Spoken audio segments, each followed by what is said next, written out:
Imagine a palace in Nineveh. On the walls, Assyrian kings are carved as giants. Soldiers march in perfect lines.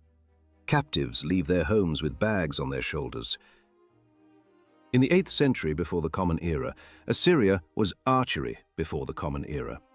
Assyria was a superpower that could move whole populations like pieces on a board. Imagine a small family from the hills of Israel. A father carrying a bundle, a mother holding a child. They have no empire, no bronze army, no royal monument, only names, memory, law, and the belief that history is not finished. The empire that deported them is gone. The people it tried to scatter are still here. This is the question of the story.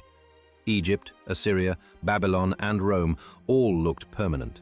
They had palaces, roads, temples, armies, taxes, and kings.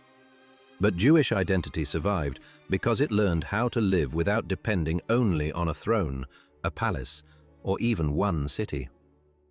Before we go deeper, if this history matters to you, with dates, pain, and memory, please like this video and subscribe to the channel.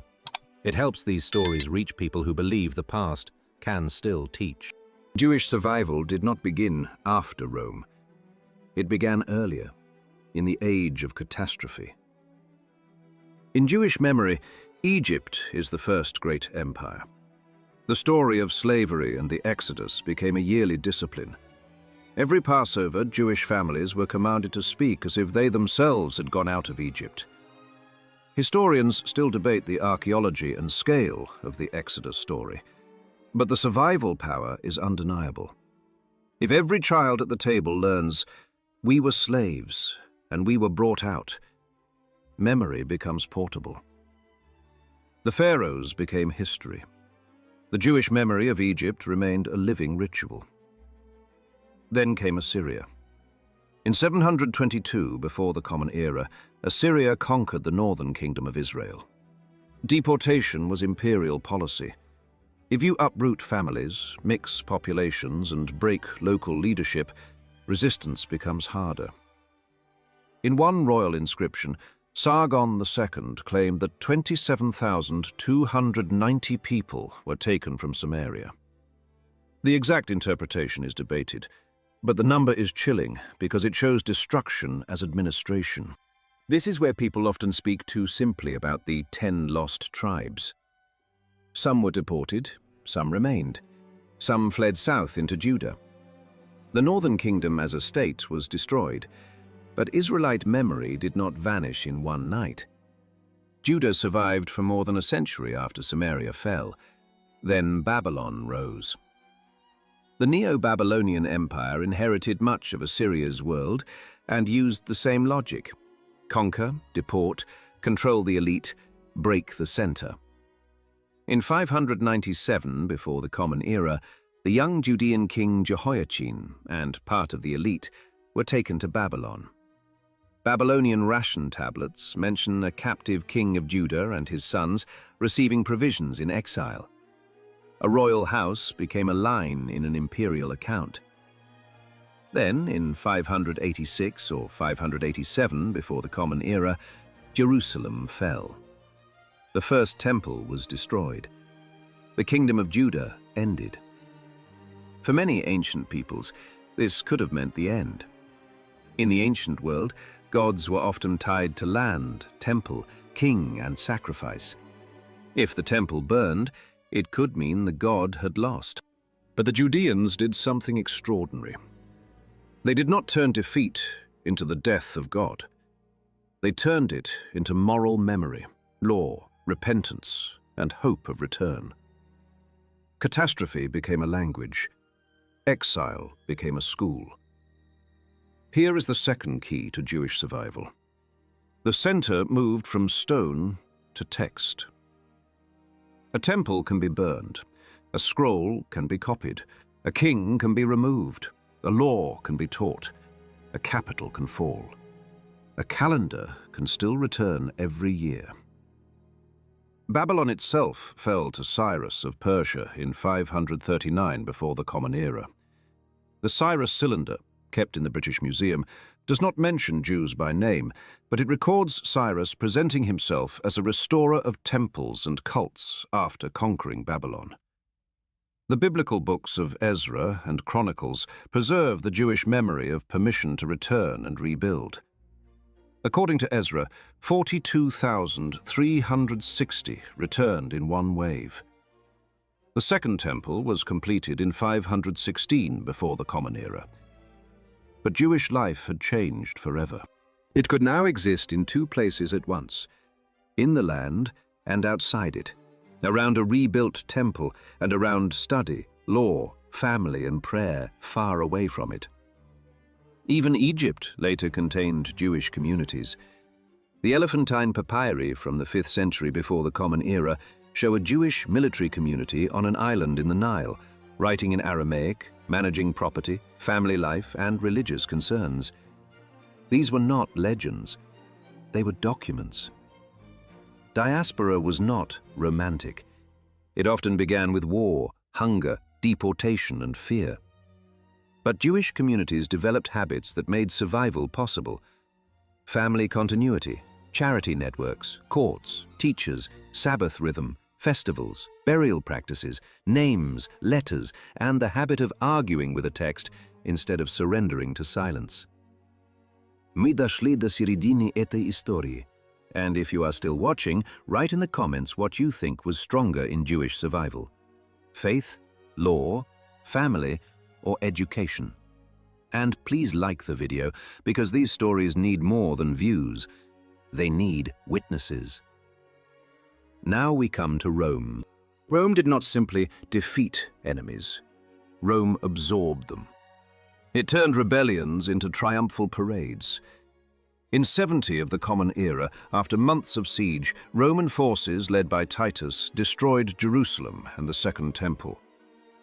Josephus, the Jewish historian writing under Roman patronage, gives enormous numbers: more than 1 million dead and 97,000 taken captive. Modern historians usually treat the death toll as exaggerated, but the central fact remains. Jerusalem was devastated, the temple was gone, and masses were killed, enslaved, or displaced. For Judaism, the shock was immense. No altar, no priestly service as before, no national center protected by Jewish sovereignty. Judaism changed. Prayer took on the weight once carried by sacrifice. The synagogue became a house of gathering, reading and teaching. The home became a small sanctuary. The Sabbath table became an altar of memory. The teacher became more important than the prince. The child with questions became part of the chain. After the Bar Kokhba revolt, from 132 to 135 of the Common Era, Roman power struck Judea again. Jewish life in the land did not disappear, but the old political dream was broken for centuries.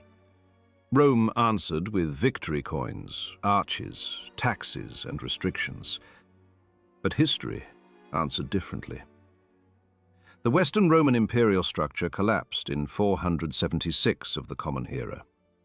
The Arch of Titus still stands in Rome, showing the menorah carried away from Jerusalem. It was meant as a Roman victory image. Today, it also speaks of Jewish endurance. The greatest Jewish answer to empire was not revenge, it was transmission. Around 200 of the Common Era, Rabbi Judah the Prince compiled the Mishnah, the first great written collection of Jewish oral law. It is organized into 6 orders and 63 tractates. Jewish life was preserved not only through emotion, but through structure: agriculture, festivals, marriage, civil damages, sacred things, and purity. Later, the Talmud grew around the Mishnah: debate, memory, law, story, disagreement. The Babylonian Talmud, shaped in Mesopotamia and usually associated with completion around the 5th to 6th centuries, became one of the central pillars of Jewish civilization. Think about the irony. Babylon destroyed the first temple, but in Babylonia, Jewish sages created a work that helped Jews survive without a temple, without a king, and without an empire. So the answer is not mystical. Empires disappear because they depend on control, territory, armies, taxes, succession, roads, fear. When those systems break, the empire cracks. Jewish identity survived because it depended on something harder to conquer. A parent can teach a child in a kitchen. A community can gather in a small room. A prayer can be said in exile. A law can be debated across generations. A story can cross borders without a passport. This does not mean survival was easy. Tribes disappeared from the record. Families were enslaved. Cities burned. Names were forgotten. Communities had to begin again among strangers. But Jewish history developed a rare strength. Not the strength of always winning, but the strength of refusing to let defeat become the final author of identity. Assyria could deport bodies. Babylon could burn a temple. Rome could carry away the menorah. But none of them could fully capture the sentence spoken at the table, the law studied by candlelight, the child taught to ask, the mourner who still faced Jerusalem, the community that turned memory into practice. That is why Jewish history is not only a story of persecution, it is a story of disciplined memory. Memory was organized into days, books, meals, prayers, questions, and obligations. The stones of Nineveh lie broken. Babylon is archaeology. The pharaohs are museum glass. The Roman triumph is a monument visited by tourists. But a Jewish family can still open a book, light candles, bless children, tell the Exodus story, mourn Jerusalem, celebrate survival, and argue with ancestors across thousands of years. The empires disappeared. The Jews remained. Not because history spared them, because they learned how to carry home inside memory. If you watched until the end, write the code word SCROLL in the comments. It will show that you stayed with this story until the final line. Like the video, subscribe to the channel, and share it with someone who needs to remember. History does not belong only to those who built empires. Sometimes it belongs to those who survived them.